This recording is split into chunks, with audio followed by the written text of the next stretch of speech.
Although lawmakers are out for spring break this week, they still have a lot to chew on, like House Bill 238, the Fair Meds Act, which passed out of committee last week. The act would require pharmacy benefit managers pay an average cost for medication and a $10.64 dispensing fee to pharmacies. Good evening, I'm Brenda LeDunn. And I'm Ariel Bailey in for Stephen Quinn. Now, PBMs manage prescription drug plans for health insurers and large employers. ABC 3340's Aaron Wise joins us now.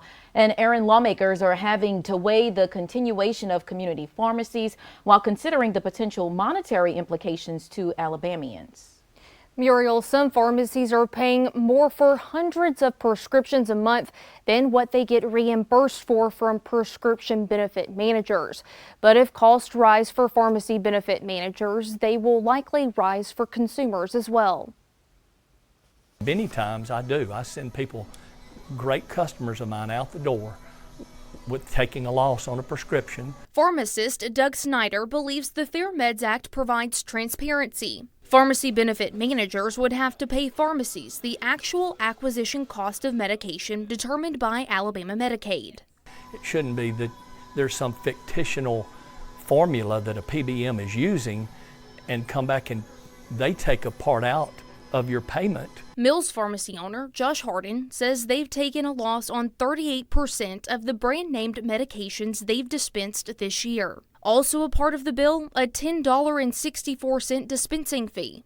The minimum amount for payment that this bill would mandate matches what Alabama Medicaid does, and it's a very modest amount. It's based on what the cost was to get a prescription out the door and maintain the solvency of the business. While community pharmacies see HB 238 as fair, some in opposition believe it will only put a burden on businesses and consumers. If the dispensing fee is passed on to the consumer, the Alliance of Alabama Healthcare Consumers estimates it would be an additional $275 per person annually. Consumers just can't bear those costs right now in a time when the cost of living is going up on everything. The Retirement Systems of Alabama expressed concern with the proposed reimbursement policy too, and how it would impact the public education employees' health insurance plan, which serves around 300,000 people. We're concerned that the overall cost will be more under that method than under the current method. RSA Legislative Counsel Nia Scott explains the PBM they use typically negotiates contracts with local and chain pharmacists. For any increases, those costs will be passed on either to the employer,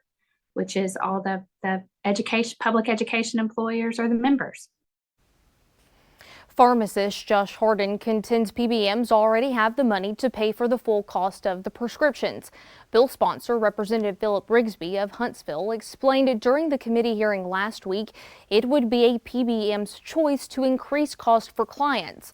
On the other hand, the Healthcare Alliance says this bill doesn't address the base issue, which is extremely high drug prices to begin with. Brenda. Aaron Wise reports.